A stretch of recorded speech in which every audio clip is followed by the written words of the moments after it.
Жогорку кеңеш Кыргызстан-Өзбекстан чегарасы боюнча келишимди ратификациялады. Мамлекеттик ипотеканын үстөк пайызы төмөндөдү. Алдыда мына ушул жана башка жаңылыктар менен Түз эфирде кабарлар маалымат программасынын күндүзгү чыгарылышы. Түз эфирде мен Дөөлөтбек Кочкорбаев.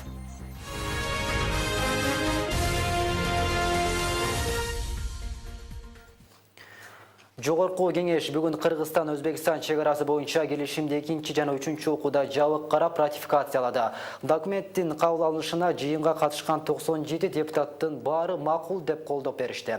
Өткөн аптада бул маселе 1 окууда дагы жабык каралып, көпчүлүк добуш алган. Жыйынга премьер-министр Сапар Исаков жана өкмөт мүчөлөрү катышкан.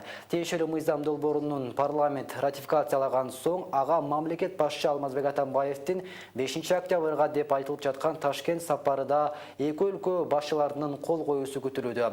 Кыргыз-Өзбек чегарасы боюнча өткөн келишимге 5 сентябрда Өзбекстандын президенти Шавкат Мирзиёевдин Бишкекке сапарында кол коюлган. Өкмөттүн маалыматына караганда аталган келишимде Кыргызстан менен Өзбекстандын 1378 чакырым чегарасынан 85% такталган.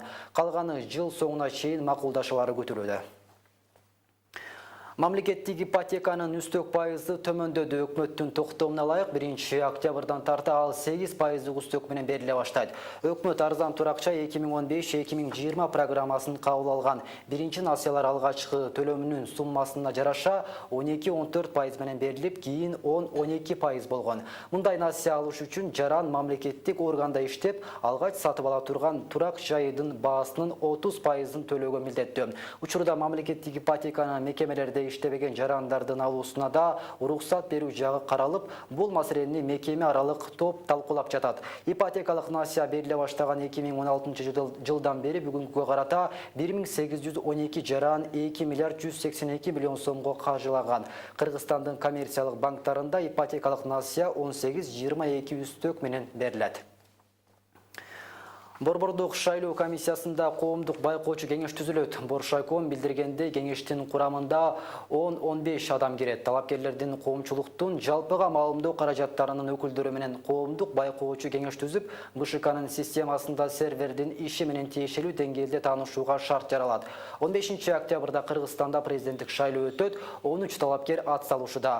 Коомчулукта бийлик административдик ресурс колдонуп, добуш берүүнүн жыйынтыктарын өз пайдасына бурмалоого барышы ыктымал деген кооптонуулар айтылууда. Президент Алмазбек Атамбаев кечээ административдик колдонулбайт деп билдирди. Соңку 2 жылдан бери Кыргызстанда шайлоолор биометрикалык каттоонун негизинде жүрүүдө.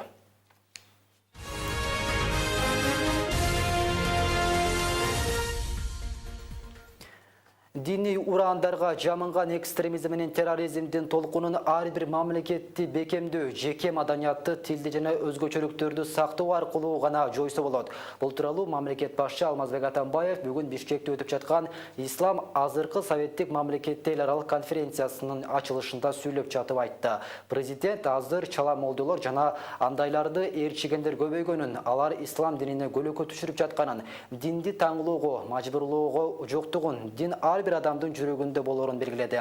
Конференцияга 19 өлкөдөн келген белгилүү окумуштуулар, ислам таануучулар, эл аралык уюмдардын өкүлдөрү катышып, мамлекет менен диндин ортосундагы мамилелер боюнча актуалдуу маселелерди талкуулап жатышат.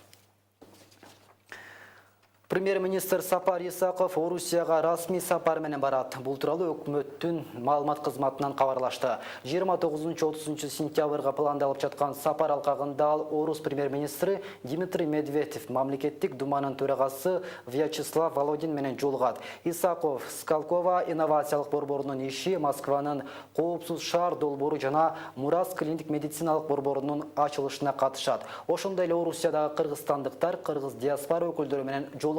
Өкмөттүн маалымат кызматы кыргыз премьер-министринин Орусияга акыркы расмий сапары 26 жыл мурда болгон. Ошондон бери алгачкы жолу расмий деңгээлде сапар пландалып жатканын белгилөөдө.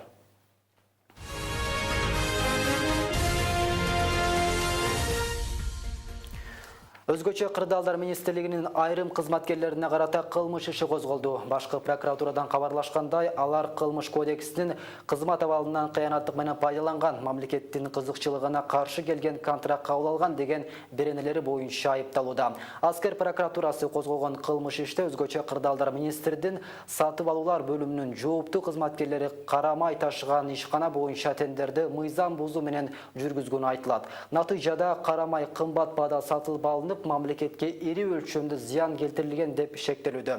Келишимди алдын ала төлөө деген талап болбосо деле тандалып алынганга ишканага 8 миллион сом которулганы. Андан 5 ай убакыт өтсө да дээрлик 3 миллион сомдук дизелдик отун келе электиги айтылууда.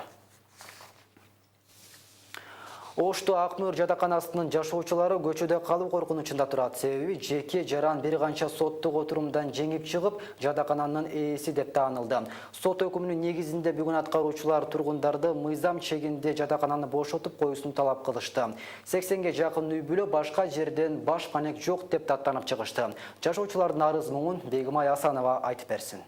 Сот чечимин аткаруучулар бүгүн Ак Мөөрдөгү тургундарды жатакананы бошотуп коюуну талап кылып келишти. Анткени августтун 10-унда жогорку сот бул жатакананы жеке жаран Ибайдулла Бийженовдун пайдасына чечим чыгарган. Андан бери тургундарга эскертүү кагаздары таратылып, бирок майнап чыкпаган соң мажбурлап чыгаруу талабын аткарышууда.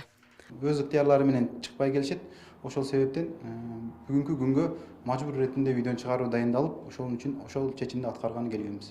Ак Мөөр жатаканасында 80ге жакын үй бүлө жана 400дөй тургун жашайт. Маалыматтарга ылайык жашоочулар 15-20 жыл бою Ош Жибек бирикмесинде эмгектенишип, ишкананын багыттамасы менен бөлүм алышкан. Андан бери 17 жыл өттү. Аталган бирикме жоюлуп, жатакана жеке адамдын колуна өтүп кеткен. Неге элдин тагдырын ойлошпойт булар?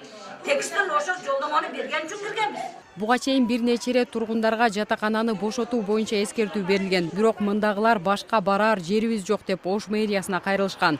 Жергиликтүү бийлик алардын айрымдарына тагыраагы мүмкүнчүлүгү чектелген жана аз камсыз болгондоруна тилке бөлүп берген. Бирок каражат тартыштыгынан улам эч бири курулушун башташкан эмес. Салалы десек, эмесин кызыл китеп кылып берген десек, кызыл китеби ан бербейт. Билсеңер керек ачын. Бир суу барбаган, эл барбаган жерди берди бизге.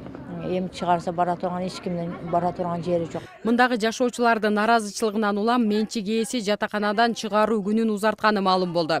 Жатаканада жашап келген тургундардын жактоочусунун айтымында, мындагылар эми октябрь айынын 9-уна чейин ушул жерде жашап турушса болот. Бул жашоочулар негизи колдорунда эч кандай документтери жок, тилекке каршы бир гана жолдомонун негизинде гана кирип, ошол негизинде жашап келген ушул вакытка чейинчи. Андан сырткары бул жерде колдорунда эч кандай юридикалык документтери жок үйгө тиешелүү. Ал тапта тургундар жатакананы таптакыр бошотпой турганын айтышууда. Алар менчик ээси менен жолугушуп келишим түзүүгө камынып жатышат. Негизги талабы жатакта калышып, жашоосун улантабыз дешет. Бегимай Асанова, Азамбуз Риков, Ынтымак.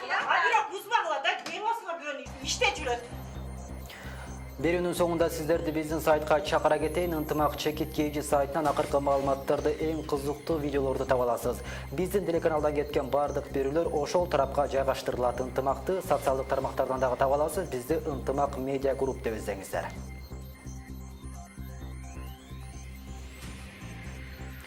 Сиздер акыркы сааттарга алынган жаңылыктар менен тааныштыңыздар. Саламатта калыңыздар.